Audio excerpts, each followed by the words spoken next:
Hero of Cartao, Episode 3, Hero's End. A Tale of the Clone Wars by Timothy Zahn. The streets of Folon City were dark and deserted as Kinman Doriana picked his way through the litter of broken droids, small missile craters, shattered buildings, bodies, and a general clutter of war. The military comlink he borrowed from Commander Watson had allowed him to listen in on the Republic side of the battle, and he'd known the fighting here and at the Twiv spaceport had been fierce. But even that knowledge hadn't prepared him for the actual carnage the soldiers had left behind. A half-dozen craters overlapped each other across the street in front of him, half filled with rubble from the buildings the missiles had destroyed and a few mutilated bodies of the civilians who had been caught in the crossfire. The fighting here must have been particularly bad, he decided, with a high-ranking officer directing the Republic side of the attack. Maybe here he'd finally find what he was looking for.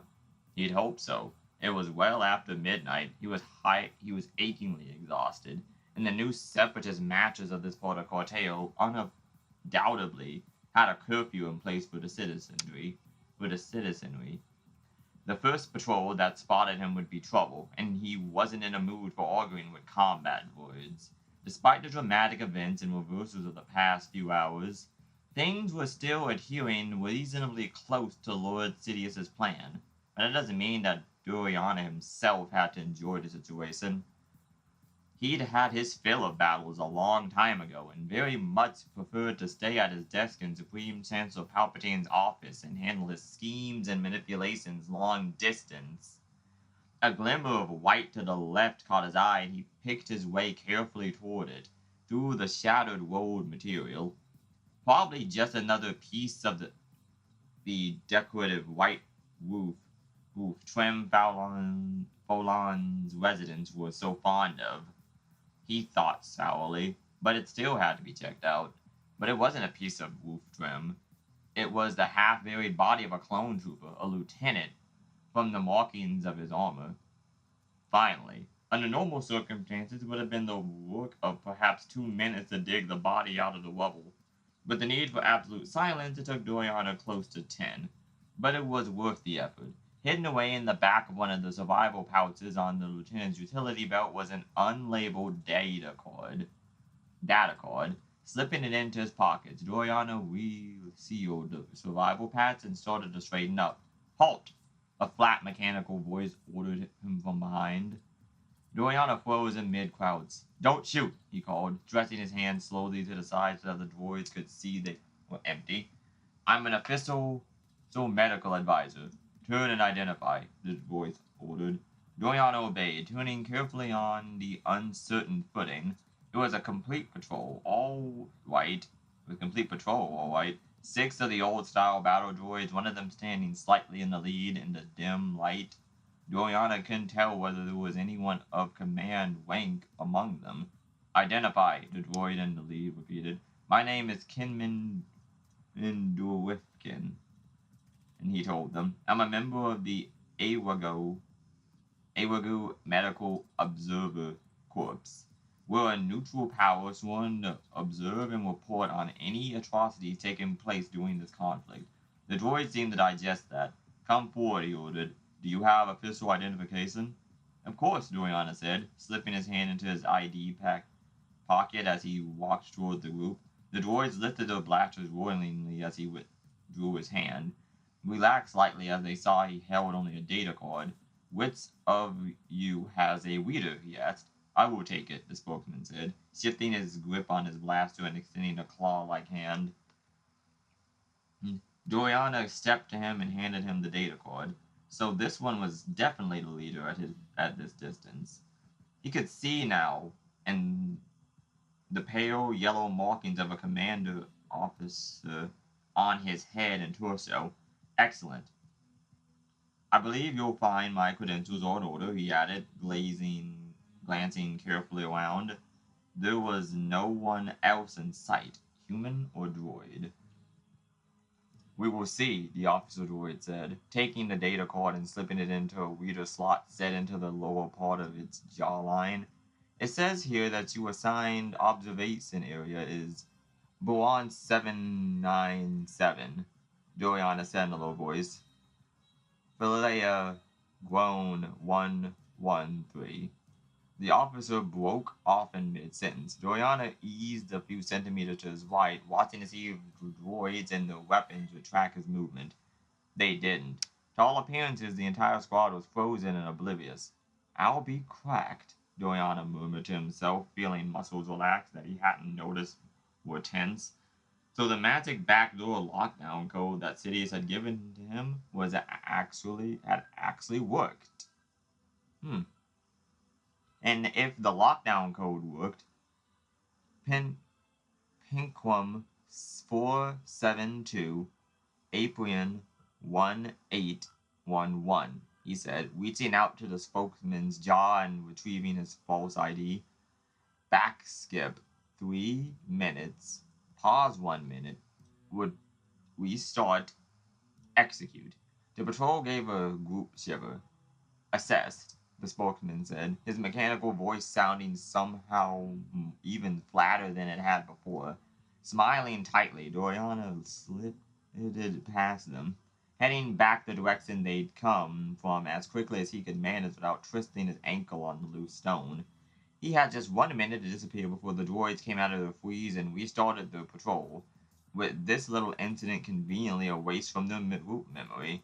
He reached the nearest corner and ducked around it, pausing there to listen. A few seconds later, he heard the distinctive clunk of as the droids came back to life.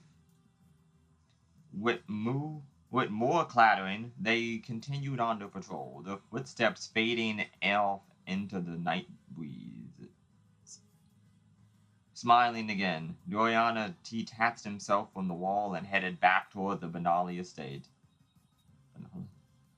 You all right? A voice asked softly from the shadows. Doriana jumped violently. Who's there? He hissed. Relax, Jafar Tolas calmed him, stepping into view from a doorway, his lightsaber ready in his hand. It's just me. Doriana took a deep breath. You nearly stopped my heart there, he said reproachfully. In the future, kindly practice your Jedi skulking techniques on someone else. Sorry, Tolas said with a faint smile, but for a moment there I thought I was going to have to demonstrate more than just skulking.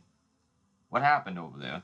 What do you mean, what happened? Doriana hedged, wondering uneasily just how much the Jedi had seen. It was just a standard security patrol.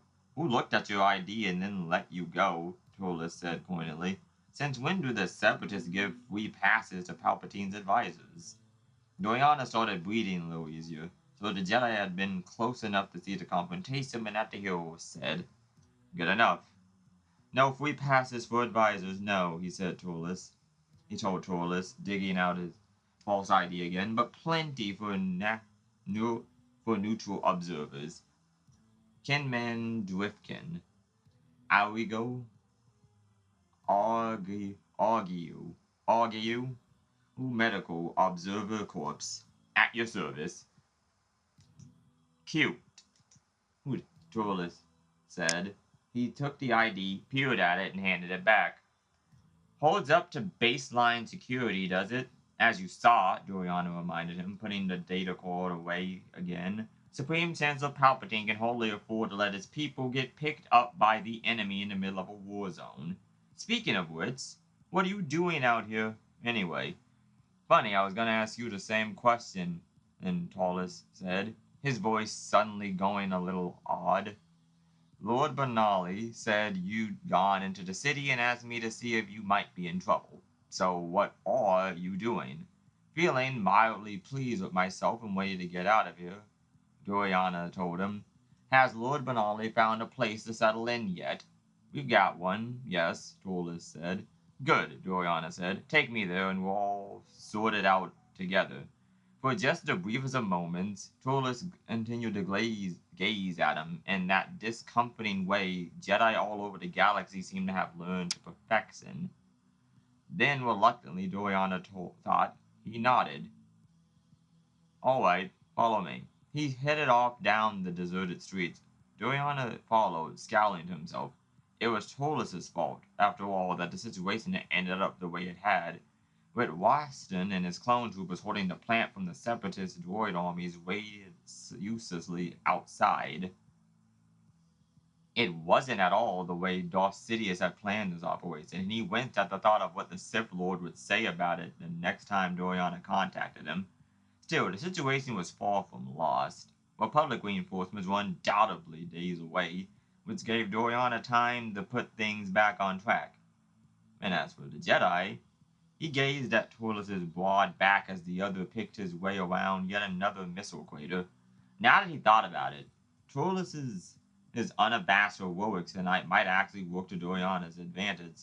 Certainly, the other had risen to new heights of respect and prestige in the handful of days since Doriana had landed on Cartao, which would make it that much more of a pleasure to bring the Jedi down.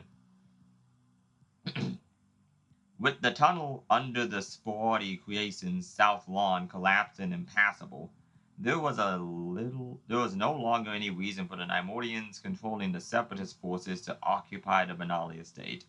They had occupied it anyway, and probably out of spite for the way Turles had helped chase them out of the mansion not too many hours earlier. But his home, occupied by battle droids, had become necessary for Lord Benali and his son Corf to find other accommodations. The estate's greenhouse had been probably the least likely possibility, given the near complete visibility through the building's long transparent steel panels, which was precisely why Turles had suggested it. What any searchers would assume, at least, what Turles hoped they would assume, was that there was no chance of anyone hiding in such an open place and move on to more likely prospects. What any such searchers would have forgotten was the profusion of plants inside the greenhouse. Plants that could be shifted and adjusted and layered to form hidden areas as sheltered and invisible as a military camp in deep forest. Manali and Koff had nearly finished setting up their new quarters when Turles and Doriana arrived. Ah, Master Turles, Manali said, setting a package of emergency food rations beside three more against a line of tall plants with wide overhanging fronds. Did you find Doriana? Oh, there you are, he added as he caught sight of Doriana in the dim starlight. Any trouble? None, Turles said. I found him bluffing his way past the droid patrol.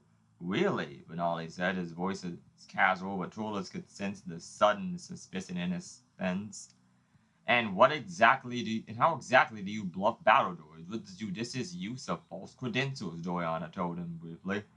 But never mind that. I have something to show you that could be considerably more interesting. Is there a place where we can have a little more light?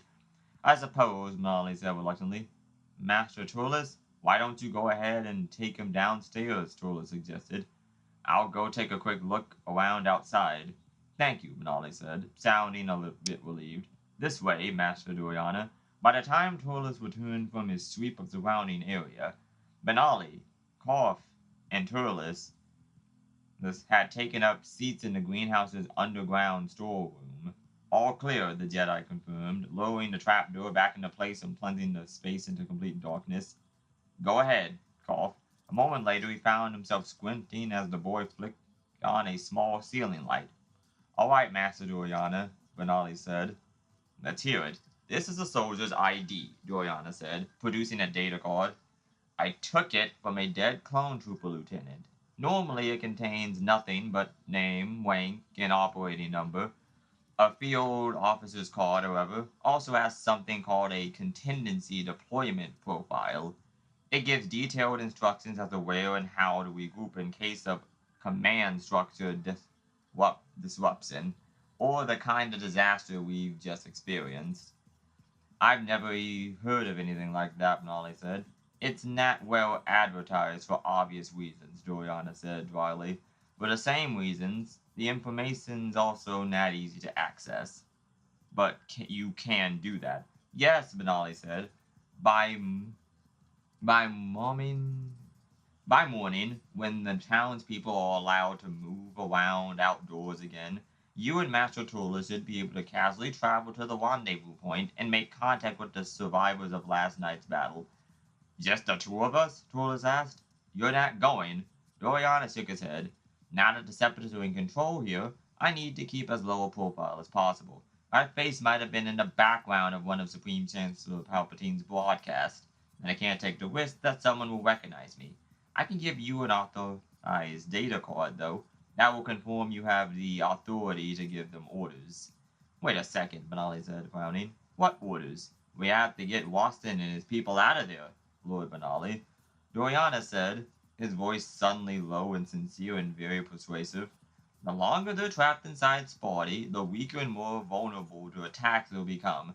Don't forget, all those techs he took in with him probably weren't carrying soldiers' field packs, which means the whole group is starting out critically low on food and water. If we let them get too weak, our chances of getting them out alive will slip from poor to non-existent. And you don't think the Republic will send help? Cough asked quietly. Quietly. Troilus focused on the youth. It was remarkable, he thought distantly, how rapidly Cough had grown up over the past few days. He started out as a cheerful, carefree boy, content to track down the Shiviv, the Shiviv weeds, or just hang out with Cartao's resident Jedi guardian. And then Dorian had arrived, and the event that had followed had turned Corf's home and his neighborhood into a war zone. Now it was quieter, more thoughtful, more brooding. The war had come to Cartao, sadly. It had also come to Corf Benali. I don't know, Master Benali, Doriana admitted, his voice as grave as the boy's. I've spoken with Supreme Chancellor Palpatine, and I know he truly wants to help. The question is whether there are any Republic forces strong enough and close enough to deal with this particular separatist army. I'm sure you understand that there are many other worlds and systems out there in equally desperate situations. He looked at Tolus. Unless there are other forces available that I don't know about. Tolus is found. What do you mean?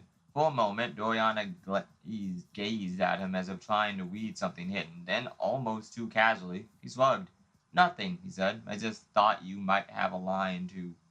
Never mind. He gestured to the trap door above them. I suggest the three of you go back up and get some help, he said.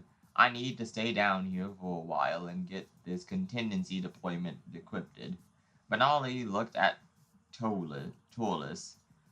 His eyes lifted slightly. Tolus shrugged microscopically in return.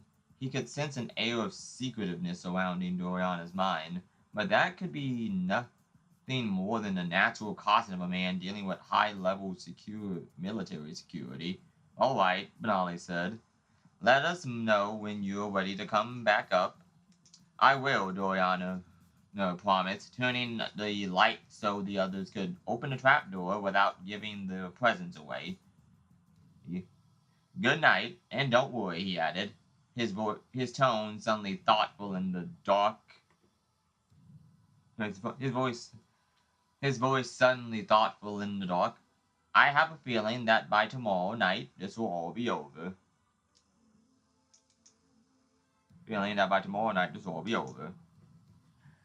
There had been 7 possible rendezvous points listed on the contingency deployment data card, ranked in descending order of preference. The first, one of the hangars at the spaceport, was already occupied by separatist forces busily working on damaged vehicles. The second, a warehouse on the southern edge of the city, had been effectively demolished in the night's battle. At the third, an automated hydroelectric plant straddling the Cuatrin Sea River. Troilus and Benali found the Republic forces. This is all rather irregular, the commanding officer, a young-looking lieutenant, said as he headed back to the introductory data card Dorian had given him. But it does seem to be in order. He gave a hand signal, and the wing of clone troopers that had suddenly appeared on their third step through the door lowered their blasters. I'm Lieutenant Latron. What's all this about? What it's about is a couple hundred Republic troopers and 1,000 Republic techs trapped inside the Sporty Creations plant, Tullus told him. Um, yes, Commander Raston's group, Latron said. We've been in brief contact with him. It sounds like they're making good progress on whatever the project is they're working on in there. That's nice to know, Benali said sourly. Did you happen to mention food, or did he happen to mention food or water or other relevant subjects? Latron regarded him coolly. For the moment, he seemed to be doing all right, which is a complete illusion. Tullus pointed. That and you know it. The question is, what are we going to do about it? Benali added. Look around you, gentlemen, Latron said darkly. We hit Cartao with 10 gunships and 450 officers and men. I'm the last officer still alive, and I have exactly 233 troops and no vehicles left to work with. Balance that against probably 2,000 functional combat droids, plus staffs and battle tanks, and you're talking seriously poor odds. I'm cut off from higher authority, and I can't legally justify taking action on my own without a reasonable chance of success. That chance doesn't exist. So you're not even going to try, Benali demanded. I'm sure reinforcements are on the way, Latron said. When they arrive, my men and I will be right there fighting beside them. Until then, there's nothing I can do except hope that Raston's people can hold out.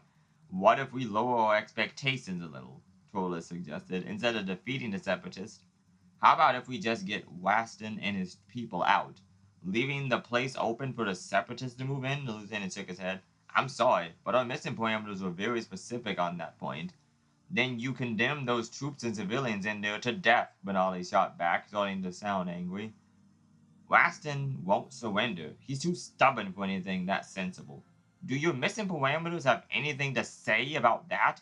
We understand your orders, Lieutenant, Torres said, throwing Benali a warning look. But what if the Separatists don't know Raston's people had escaped? The other's eyes narrowed. Explain. I'm sure you came here equipped with a map of the area, Torres said. Do you remember how Sporty Creations is laid out? A central manufacturing plant, plus 3 underground outlinks, links 2 to 5 kilometers away from storage and product transfer. And transfer? And product transfer?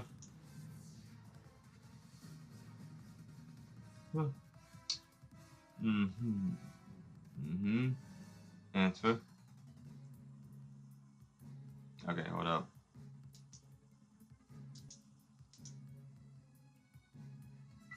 All of them connected to the main plant via underground tunnels, Latron said, nodding. Unfortunately, the Separatists have the same maps we do.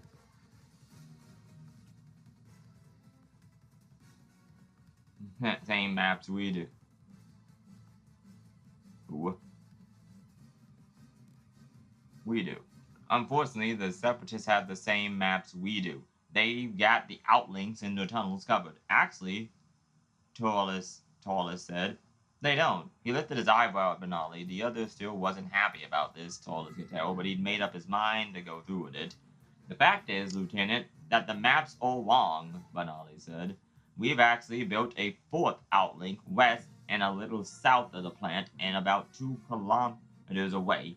It's not quite ready yet, which is why it's not on any of the official maps, but the outlink structure itself is built. More to the point, so is the connecting tunnel, Torres said. The only thing missing is the opening into the main complex itself, which a lightsaber-equipped Jedi could easily remedy, Latron said, sounding thoughtful. Exactly, Torres agreed. If you can stage some kind of diversion to draw the waving patrols away from that part of the grounds, I should be able to slip in and get Raston's people out without the Separatists being any the wiser. Interesting idea, Latron agreed. You have any particular diversion in mind? We were hoping you could come up with something, Torres said. I'm sure you have better grasp of the military situation than either of us do. Do? Well, there's this one obvious possibility, Latron said. With the control ship destroyed, they have to be running the droid army off the secondary control matrix they bought down here with them. If we threaten that, they'll have no choice but to respond. Good idea, Benali grunted. Question is, where is it? It's not in one of the battle tanks or MTT transports, Latron said. There's only so much miniaturization you can do with something like that. It therefore has to be in one of the landing ships. Unless it's not even in its area, Benali pointed out. There are about 1 million square kilometers of empty space out there where they could have hidden it. No, Latron said, shaking his head. There's no combat droid presence anywhere else on the planet. At least nothing serious. Nymordians aren't nearly daring enough to have something that important laying around without a full defense screen around it. No, it's definitely in one of the landing ships. Question is, which one? An image flashed back to Tortoise's memory, hurrying up through the darkness around across the plant rooftop, noticing the staff circling the first landing ship that had been put down by the plant's west door. It's in the first one, he said. The one sitting right beside the plant. How do you know? Latron asked, frowning. It was under heavy guard during the battle last night, Tortoise told him. If the Nymordians are as nervous as you say, they certainly want it where the ground forces can protect it at the same time, even though protecting the plant. Besides, the plant it's the one place on Cartao both sides are intent on protecting, Benali agreed. I think Jedi Tortoise is right. I suppose, Latron said doubtfully. That's going to make for a much trickier diversion, though. The outlink isn't all that far from the siege line around the plant. And from what you said, it sounds like the tunnel passes almost directly beneath the landing ship. Are you saying there's no way to do it? Benali asked. Latrim smiled tightly. Not at all, he said. When did you want to start this operation? As soon as possible, Torres said. I would be nice to get them where they are still have the strength to walk out under their own power. Fine, Latrim said, waving over one of the clone troopers. This afternoon, just before sundown, then, I suggest, Master Torres, that you be ready.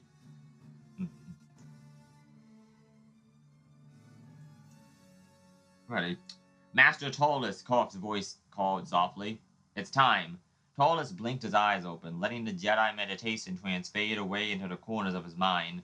Korf was standing over his cot, a tense look on his face. Thank you, Korf, Torres said, yawning and thrusting his arms and hands. Where's your father? He said he left with Master Doriana and that Republic lieutenant about an hour ago, Korf said. Dad said you were supposed to meet him at Outlink 4. I know, Torres said, glancing at his chrono. Still early, plenty of time for a nice casual stroll through the woods west of Sporty Crescents. How are you holding up? The boy shrugged. Okay, I guess, he said, a little worried. No need for that, Torres assured him. I'll make sure your father stays clear of the fighting. I know, Korf said. Dad promised me that, too. I'm mostly worried about you. I'll be fine, Torres told him, smiling. I'm a Jedi, remember? Oh, that's right, Korf snorted. He tried to return a smile, but his heart all clearly wasn't in it. I forget sometimes. Well, don't, Turles admonished him lightly as he tucked his lightsaber into his robes. Stay out of sight and trouble, and I'll see you later. Okay, Korf said, and to Turles' surprise, he stepped forward and gave the Jedi a quick hug. Be careful. Turles had spent part of the day wondering about Latrum's seemingly casual choice of timing for the operation. It was only as he slipped off the Benali estate and made his way westward through the edge of the Fowlon city that he realized the timing hadn't been nearly as random as he'd first thought. At sunset, most of the enemy forces surrounding Sporty would have to face directly into the setting sun to see Waston's quiet exit from the Outlink 4. Even droid optical sensors had trouble with direct sunlight, and Torres's estimation of the young lieutenant estimation as the young lieutenant had gone up as he realized the young man had taken that weakness into account. Twice along the way, Torres had to take quick cover as a pair of droids on wide picket marched past. But he'd planned for possible delays when he scheduled his wake-up call, and he reached the flat, sod-covered roof of Outling 4 with time to spare. Benali was waiting beneath a cluster of trees, along with a pair of armed clone troopers. Master Torres, Benali greeted the Jedi, his voice and sense tight with nervous anticipation. Anyone see you? No one shot at me. Anyway, Torres told him, eyeing the camouflage roof. We aren't going to have to raise the whole roof to get in, are we? Benali shook his head. There's a service stairway along the side. Then let's get to it, Torres said. Peering into the sky, a dozen staffs were circling in the east, patrolling the sky over the plant and the landing ship beside it. Shouldn't we wait for the diversion to start? Benali asked. We can't afford to, Torres said. We'll need every bit of diversion time just to move all these people out of the plant. You're right, Benali took a deep breath and set off across the open ground. Follow me. The section of roof over the service stairway swung open with gratifying speed and silence. Benali led the way down the steps, then waited at the bottom for the others to catch up, before using the small control panel attached to the railing to seal the top again.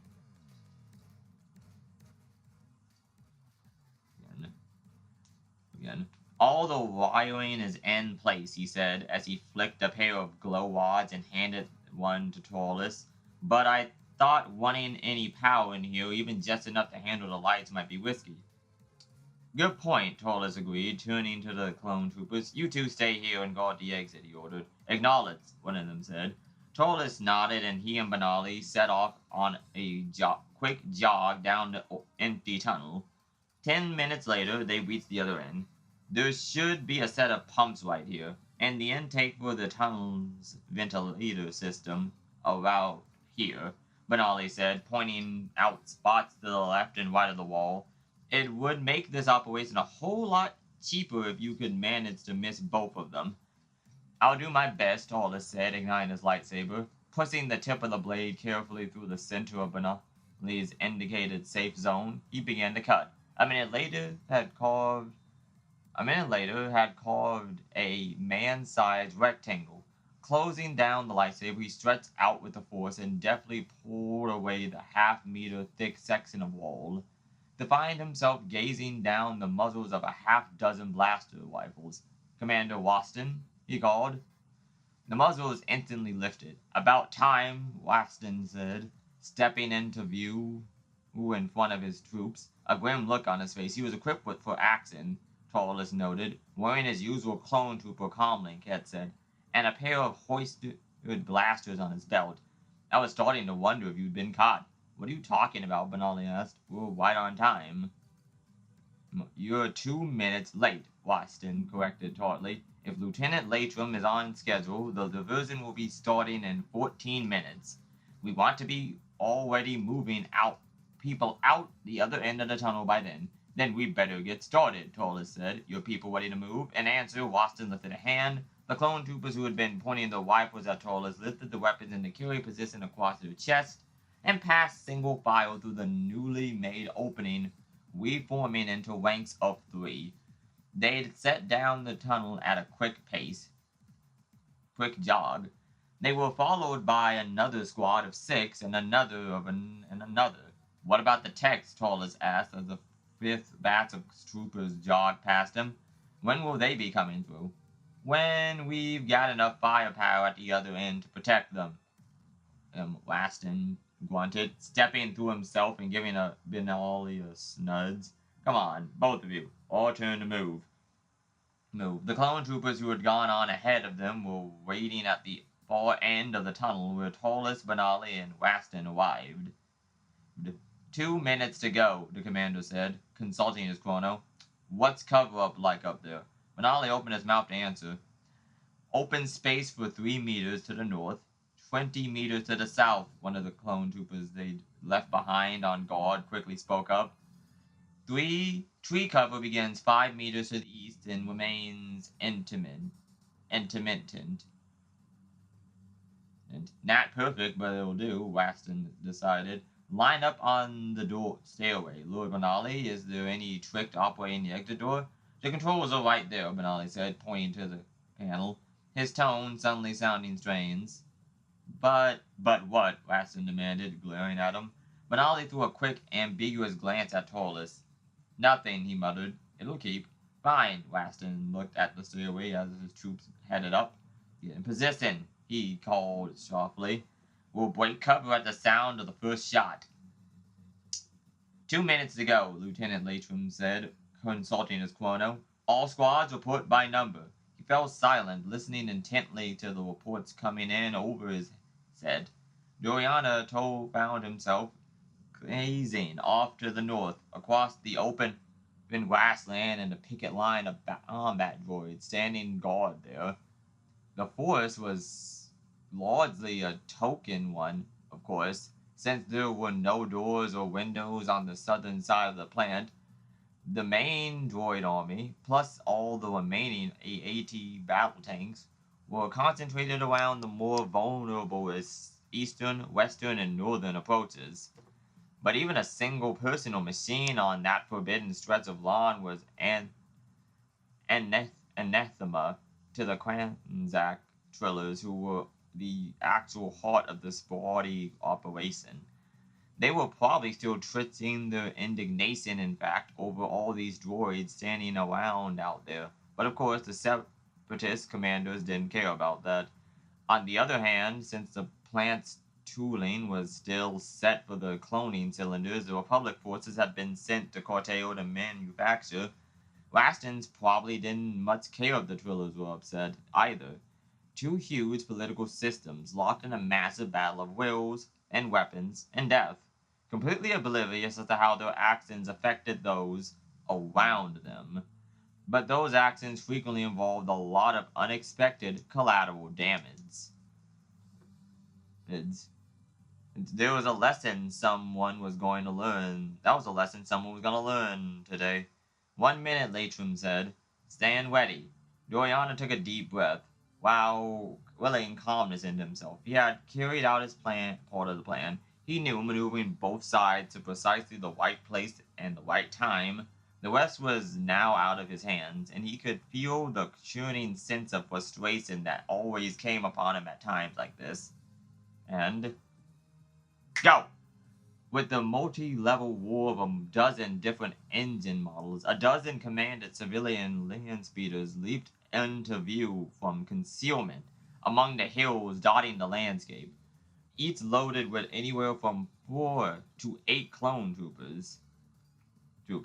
Quickly, they maneuvered around the hills to form an attack line on the southern edge of the grassland. Then, as the enemy pickets and the high-flying staffs seemed to take notice, the engine pitches changed, and the vehicles set off at a full speed toward the plant. Stand by, cover fire, Latrim ordered. The staffs were swooping into the attack. The twin blasters spitting fire at the land speeders. Ahead of the advancing land speeders, the picket forces were drawing inward to form a solid counterline between the clone troopers and the plant. The blasters opened up, too, searching for the lanes. Fire! Latrim said. The tops of the dozen nearby hills suddenly blurred as the camouflage covers was thrown off, and heavy weapons scavenged from damaged gunships and AATs were swung around to bail on the enemy. Laser cannon bolts sizzled across the incoming staffs, destroying half a dozen in the first salvo, before sending the rest twisting away into evasive maneuvers. A pair of missiles streaked out from one of the hills to hit the droid counterline dead center, when the smoke and dust and purple after-image of the explosion cleared from Doriana's sight. There was nothing left of the picket line but a crater and 100 smoking pieces of battle droid. Here they come, Raston murmured, pointing to the east. Doriana shifted his eyes to that direction.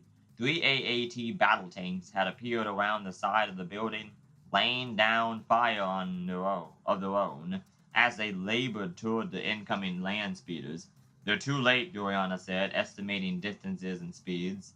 Absolutely, Latrim agreed as the hilltop covering fire shifted aim and began plumbing in the AATs, pummeling the AATs. The fatal flaw of droid armies. Master Doriana, the soldiers actually on the scene don't think or anticipate. Doriana smiled, which is why the Republic is going to win. The battle tanks were still firing uselessly as the land speeders reached the plant. Even before the vehicles came to a complete stop, the clone troopers were leaping out, slinging their heavy rifles over their shoulders as they formed up beside the wall. The first 2 dozen to reach the position lifted liquid cable guns and fired upward. The grapplers caught the top edge of the rooftop, and a moment later the soldiers were being wheeled swiftly upward at their command as their comrades held guard position beneath them. The remaining staffs swung to this new threat, managing to kill 2 of the rising clone troopers before fire from the troopers below eliminated the threat. The first wave reached the roof and scrambled up onto it, unslinging the rifles and setting up a defensive perimeter. The second wave was already halfway up the side of the building by the time they were in position, with the final wave just leaving the ground. And that's that, Latrim said with grim satisfaction as the clone troopers regrouped and sorted across the rooftop. Weapons at the ready, the separatists can't fire on them without risking damage to the plant. But they'll be able to fire on the landing ship as soon as they're in range. Is that the sort of diversion you were thinking about, Master Doriana? Doriana smiled. Yes, Lieutenant, he said softly. That to do nicely. The sounds of distant blaster fire were clearly audible as Tullus emerged from the tunnel into the late afternoon sunlight. Sounds like it started, he muttered to Benali as the 2 of them raced for the trees while most of the clone troopers had gone before their had already taken place. I just hope they can keep it up until everyone's out. Doesn't matter, Benali said as they reached the trees. What do you mean it doesn't matter? Tallest asked as they squatted beneath the cover of a wide-crested foliine bus. That's the whole point of this exercise, Benali shook his head. Maybe it was your point and mine, he said, his voice tense, but it wasn't Waston's. He has no intention of getting those techs out. What are you talking about? Tollus demanded, frowning. Didn't you hear him? Benali countered. Him and his soldiers? He asked about cover, and they gave him the stuff south, north, south, and east. They never said anything about cover to the west, and he never asked. But Tollus blinked as the memory of that conversation flashed back to him. But Ollie was right. Waston hadn't inquired about conditions to the west. Yet west was the obvious direction for anyone fleeing the plant to go. But if they weren't leaving, his eyes flicked around, looking for Waston, understanding suddenly stabbing into his stomach. He spotted the commander standing beside the tunnel entrance, gazing down the stairway as clone troopers continued to file out. Tollus rose to his feet and started toward him. He'd taken perhaps 3 steps when Waston lifted a hand and pointed east. And suddenly, the army was on the move. Blasters at the ready, running toward the landing ship towering above the treetops. The last of the troopers was passing Waston when Tollus caught up with him. What are you doing? He demanded, catching the commander's arm. This was supposed to be a rescue mission. Out of my way, Jedi, Waston snapped, shrugging off his arm. Of course it's a rescue mission. It's a rescue of Lord Benali's precious manufacturing plant. But, no buts, Waston cut him off, gesturing with his blaster. This is our one chance to get into the landing ship and destroy the droid control matrix. You want to help? Fine, we'd be glad to have you. If not, just get out of our way. Tollus looked back at Benali, still crouching beside his bus, his face wrizzy with anger and fear and frustration. Go back to the estate, he called to the other. I'll meet you there. Benali's eyes flickered over Tollus's shoulder toward the plant. Go, Tollus repeated. Benali's expression still looked tense, but he nodded. All right. He slipped away from the trees, and Tollus turned back to Waston. I'll come with you, he said, pulling out his lightsaber. But we'll talk about this later. Sure, Waston grunted. Come on. They headed off after the soldiers, dodging between trees and around bushes. Occasionally, Torlus caught a glimpse of white armor ahead of them, but the clone troopers were traveling at least as fast as they were and had a far head start on top of that. So what's the plan? He asked Waston. The new revives plan, I mean. Latrum's got men up on the plant roof laying down fire, Waston planted. The droids by the landing ship are currently trying to pick them off without damaging the plant. With luck, they should all have their backs to us when we hit them. Trollus grimaced, and when they found the army in a crossfire. What would the Nymordians controlling the droids do? Whatever they deemed necessary to defend themselves, including wrecking the sporty plant. Probably. It was up to Trollus to make sure that didn't happen. First elements have reached firing position, then Waston reported, then pressing his headset tighter against his ear. Following units are fanning out. If we're lucky, and they're not spotted, he broke off, and Torlus caught his breath as the volume of the firing ahead suddenly changed. They were, Waston growled. All units, fire at will. He leaped ahead, picking up his pace. Spotted, Torlus asked, catching up with him. By one of the guards at the landing ramp, Waston confirmed, as weapons of a different pitch joined the surrounds ahead. But we still got the advantage. They ran another 50 meters through the forest, and then, suddenly they were there, square in the middle of a pitched battle. Waston ducked into the partial cover of a nearby tree, his blast already blazing away against the enemy. Torlus stepped beside a tree of his own, trying to get a quick sense of the action. Two AAT battle tanks, which had been facing the door into the plant, were trying to turn around to deal with this new threat. Their maneuvers slow and awkward as they fought the tangle of underbrush and heavy fire from two directions. Advancing briskly toward Waston's group of clone troopers were three ranks of super battle droids, supported by a few D-60 assault droids. The whole line was taking considerable damage, but was still coming.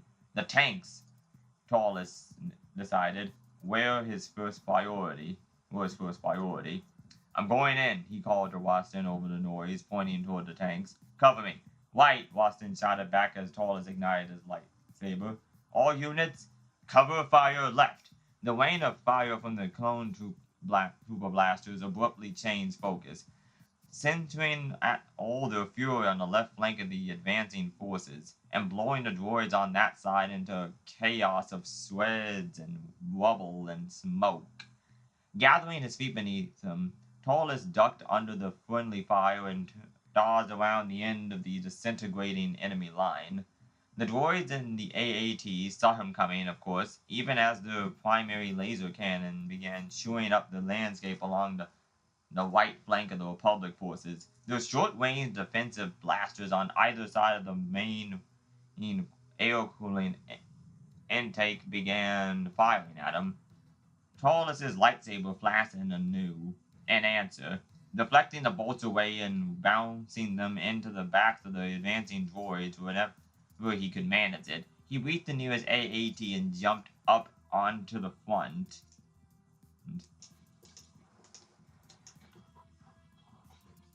This is fun.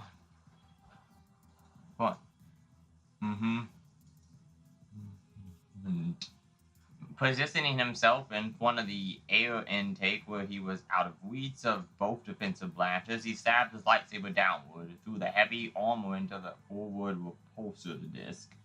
The vehicle pitched forward, its noise slamming into the ground like a quadruped that had both front legs kicked out from under it. Torlus leaped straight up as it dug itself half a meter into the dirt. Then he just in front of the top hats, and with three quick slashes sliced off the primary laser gun and the two side-mounted secondary laser guns. The second AAT had abandoned its attack on the clone troopers and had swung to this new threat. For a moment, Torlus stayed where he was, balancing on the now badly sloped top of the grounded battle tank as he deflected a couple of shots from the second tank's defensive blasters. One of the blast bolts went straight down the blaster's muzzle.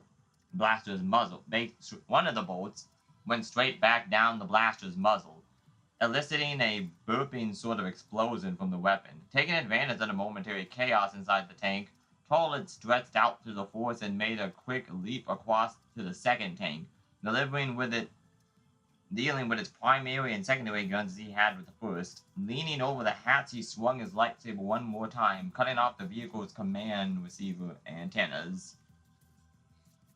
A droideka appeared from around the landing ramp, bouncing a little as it rolled across the uneven ground. Stretching out to the force, Torres lifted one of the two secondary laser guns he'd cut off the first AAT and sent it flying into the center of the wheel shape.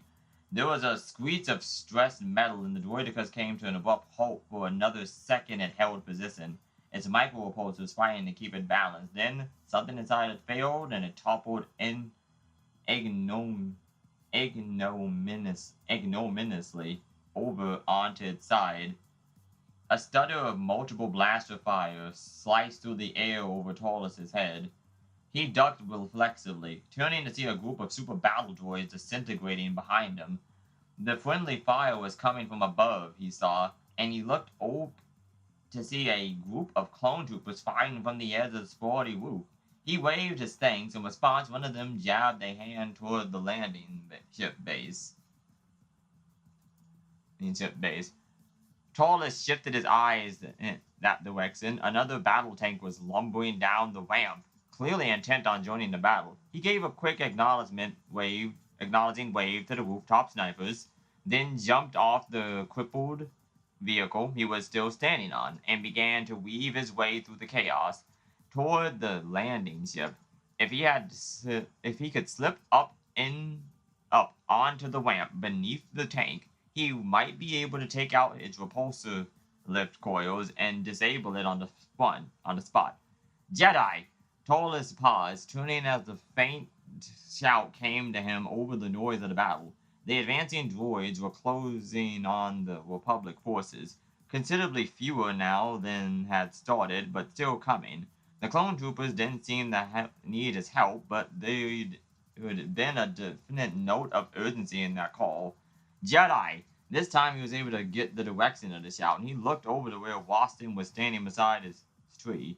The commander was looking back at him, beckoning frantically toward himself. Frowning, Torres changed direction, lightsaber blazing as he again skirted the droid attack line to the relative safety of the trees. What is it? He called as he came within shouting distance of Waston. Didn't you hear me? Waston called it back. The Jedi! What about me? Torres demanded, thoroughly confused now. Not you! Waston jabbed a finger skyward. The Jedi! The Jedi have come! The Jedi? Doriana demanded. You got it, Lieutenant Latrim said, a mix of surprise, hope, and relief in his voice as he peered into the eastern sky.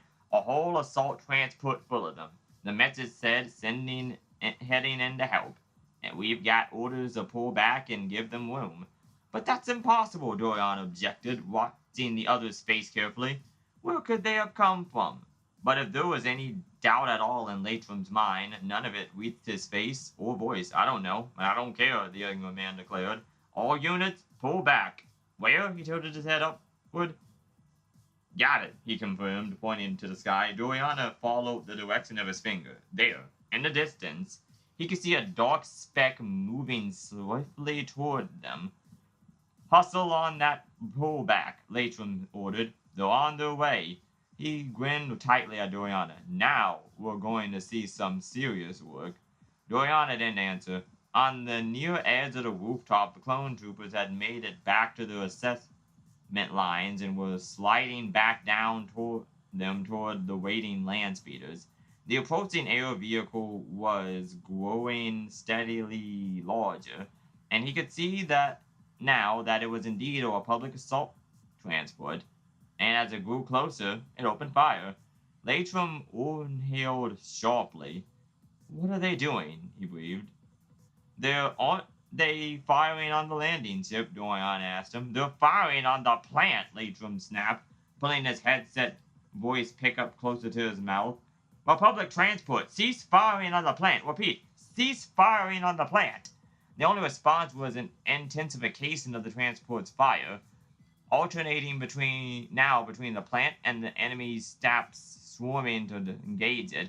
For a long time, the Republic and Separatist forces traded fire as the assault transport continued facing forward. Then, without warning, the vehicle suddenly dipped off its approach. Doriana held his breath as the staff attack was joined by blaster and laser bolts from the Separatist ground forces encircling the plant. The transport dipped even further, and as Leitrim wheeled off a string of helpless curses, Doriana watched as it plunged straight through the plant's roof. For what seemed like a small eternity, nothing happened. Then, with a horrible series of muffled explosions, whole sections of the roof blew skyward, scattering fragments all around like small erupting volcanoes. The building's walls followed, bulging and cracking and finally shattering into mudslides of rubble. Another, louder explosion echoed across the landscape, and through the rolling smoke and the debris, Doriana caught a glimpse of a fireball burning into the sky from the western side of the plant. "They've stopped," Leitrim said dully. "What?" Doriana asked. The lieutenant pointed wearily across the lawn. "The droids," he said.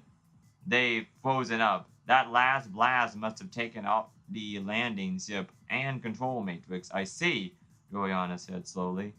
"Do we count this as a victory?" Leitrim snorted. "The Jedi might," he said bitterly. "Who knows how they think, but the rest of us certainly won't." "To save the war," Doriana muttered, the old cynic saying, "we have to destroy it." "That's about it," Leitrim shook his head tiredly. "Come on, let's go. First Commander, find Commander Waston." Lord Benali said very little as the three of them walked across the littered floor, their boots crunching through the remains of what had once been sporty creations. Koff, walking at his father's side, was even quieter. "I don't know what to say," Tola said softly as they came to a halt beside a mixed group of Kwanzak and human bodies, "except that I'm very sorry." "Of course you are," Benali said, his voice under wizard control. "You're sorry. Commander Waston is sorry. Master Doriana is sorry. I'm sure the entire Jedi Council will be sorry too. If they would pause long enough in their search for someone to blame for their part in this." His eyes turned dead. He turned dead eyes to Torlus. "What good is any of it?" Torlus shook his head. "None," he conceded. "I don't suppose there's any chance that we can rebuild with nearly all the Trillers dead." Benali shook his head. "No, not for another generation at least. And then only if we can get the Kwanzak to trust us again." He turned away. "I certainly wouldn't if I were them. Trusting the word of a human is a stupid thing to do." Torlus winced. "I'm sorry," was all he could think of to say. "I'm sure we'll see you later, Master Torlus," Benali said, not turning around. It was a dismissal. "Yes, of course," Torlus said. "Goodbye, Lord Benali." "Goodbye, Koff." Neither of them replied. With a sigh, Torlus turned and trudged toward the broken wall where he and the others had come through into the ruined plant, his heart feeling like a lump of blackened and twisted whole metal within him. So that was that. Despite all his efforts, despite even the efforts of the Republic and the Separatist forces, for that matter, Sporty Creations was gone, destroyed by carelessness, stupidity, and arrogance. The careless stupidity and arrogance of the Jedi. He closed his eyes briefly against the depth of sadness washing through his soul. Losing the plant was bad enough, but for himself, Torlus had lost something far more valuable. Benali was very clearly blaming him personally for the Jedi intrusion, despite the fact that he had had nothing to do with it. And while the civility and politeness might eventually come back to the relationship, the trust and friendship that had once been there would probably never return. And Koff, who had once looked on the old Jedi Guardian with the respect and awe usually accorded to the heatedest of heroes, now hated him, and would probably continue to do so for the rest of his life. He reached for what was left of the wall and picked his way over the rubble, an edge of anger stirring through the wall of sadness. The Jedi Council would claim as loudly as it wanted that it knew nothing about what had happened here today, but there had been Jedi robes and broken lightsabers among the assault transport's wreckage. Taurus had seen them with his own eyes. Someone on Coruscant knew that where those Jedi had come from, and who exactly had sent them. One way or another, Jedi Guardian Jafar Taurus was going to track that person down. The hooded face of Darth Sidious blinked in the view above Doriana's hollow projector. Report. The operation has been successful, my lord, Doriana said. The Sporati Creations plant has been destroyed, and the Jedi, as far as the public is concerned, the blame rests entirely on their shoulders, Doriana said. Excellent, Sidious said with satisfaction. Has anyone expressed interest in examining the assault transport? Commander Watson suggested it should be done, Doriana said, but it was a half-hearted remark, focused mainly on seeing whether they could identify who had been aboard from the designs of the various lightsabers in the wreckage. Encourage him to continue along the line, Insidious ordered. By the time he discovers that such an examination is a dead end, all evidence of the transport's remote control system will have vanished into the scrap recyclers. He smiled thinly. Ah, of the many small advantages of dealing with Jedi, Master Doriana, with a small, with a few small props, a robe, a lightsaber, and unrecognizable body, you can easily create the illusion of a fallen hero. Indeed, my lord, Doriana agreed. I presume the remote operator himself will be leaving Cartao too? He is already gone. There was a pause, and Doriana had the sense of those unseen eyes probing his face. You still disapprove of this operation, don't you? I don't disapprove, my lord, Doriana hastened to assure him. But I am still puzzled. Why deliberately destroy Sporty? It could be of immense service to the Separatists. Why not keep it intact for experimentation and manufacture? Because by its very nature it is indefensible, Sidious told him. The Republic might indeed gain hold of it and could utilize it for equal devastation against us. He shook his head. No, Master Doriana. With a wild card of this potential, it is far better to take it off the table entirely. He smiled again. Especially when other long-term advantages can be squeezed from it. That part was not definitely a success. That part was most definitely a success, Doriana agreed, nodding. I don't think Jedi are going to be very welcome on Cartao for a long time to come. Certainly not if Lord Bernal has anything to say about it. Even Taurus, who had become something of a hero among the people in all this, is pretty well finished. And as the economic ripples of sporty destruction spread through that region, so will that attitude, Sidious said. The destruction of the Jedi will be only half a victory if the people of the galaxy mourn their loss. Thanks to your work there today, few and Prakla sector will shed even a tear at their passing. Absolutely, Doriana said, nodding. Have you further orders, my lord? No, Sidious said. Stay long enough to clean up any final details. Then you may report back to your post on Coruscant. The other's head tilted slightly. One other matter. The reports I saw indicated that the clone cylinders created during the Republic's line in the plant were destroyed in the attack. Is that true? No, my lord, Doriana said. They were stored in one of the outlinks several kilometers away from the main complex, and made it through undamaged. Supreme Chancellor Palpatine has instructed me to transport them secretly to an old underground fortress on Wayland that he recently activated. Really? Sidious said thoughtfully. How many are there? Several thousand, Dorian hesitated. If you'd like, I could arrange for them to be lost. Sidious pursed his lips, and Dorian held his breath. It would be easy enough for him to sabotage the transport of the cylinders in transit, of course, or even before they left Cartao. The problem was that with so few people in on a secret, that kind of action would open him up to a dangerously high risk of discovery. Still, if Sidious is wanted it done, but the Sith Lord shook his head. Don't bother, he said, his lips twisting contemptuously. A few thousand extra cloning tanks will hardly make a difference to the war effort. Let Palpatine have his little trophies. Quietly, Doriana let out of his breath. Whew. Yes, my lord. I'll contact you soon, Sidious continued. Once again, well done. The plan continues to move forward. And I look forward to its completion, Doriana said. Farewell, Lord Sidious. Sidious smiled. Until next time, Master Doriana.